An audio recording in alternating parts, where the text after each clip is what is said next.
Every year, 4,600 sea turtles are killed due to entanglement in fishing lines. This number does not include the sea turtles that are killed by oil spills, climate change, litter, or overharvesting. As the World Wildlife Foundation states, human activities have tipped the scales against the survival of these ancient mariners. Sea turtles are becoming endangered, but there is still hope for the preservation of these beautiful creatures.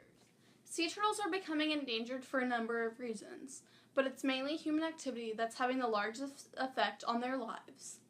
Sea turtles are harvested for their shells, skin, eggs, and meat for profits, medicinal uses, and religious ceremonies.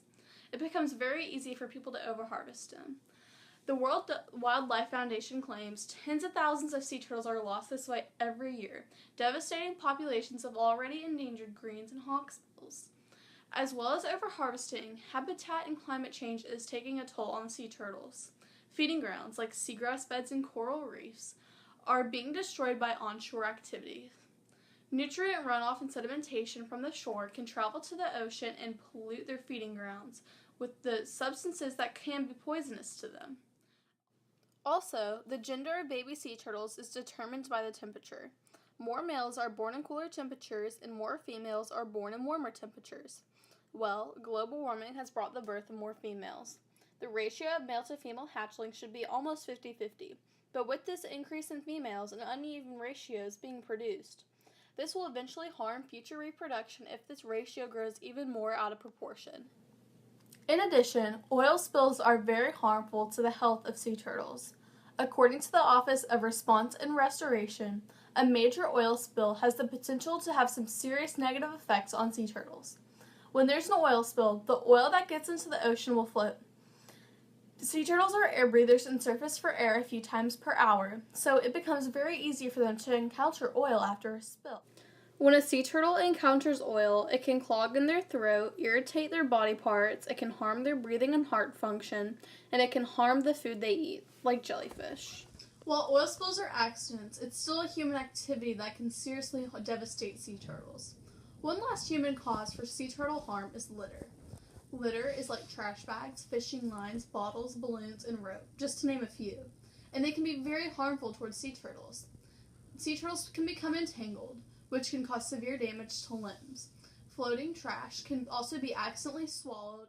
According to the Sea Turtle Conservancy, leatherbacks especially cannot distinguish between floating jellyfish, a main component of their diet, and floating plastic bags. Accidental swallowing can cause malnutrition, intestinal blockage, and lower their chances of reproducing. 80% of the waste in oceans comes from land, flying away from landfills and traveling down the rivers into oceans. In Panama City Beach, Florida, a Kemp Bradley sea turtle was rescued by local fishermen and, as the WJHD states, the turtle had injuries to its flippers after it got tangled up in a fishing line. If the fisherman who had used the line was mindful, the sea turtle wouldn't have become entangled.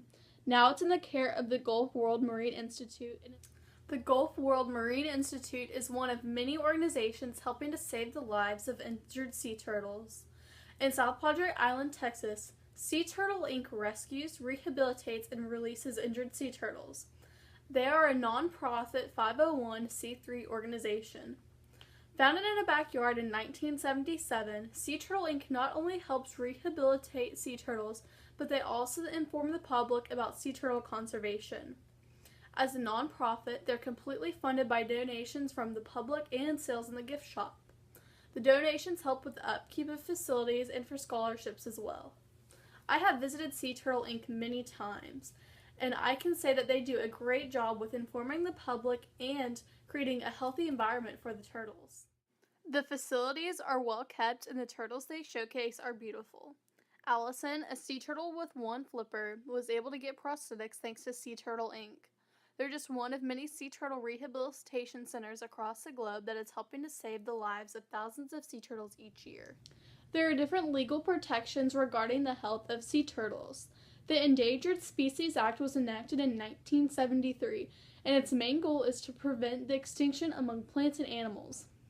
SeaWorld Parks and Entertainment states it is illegal to harm or in any way interfere with a sea turtle or its eggs.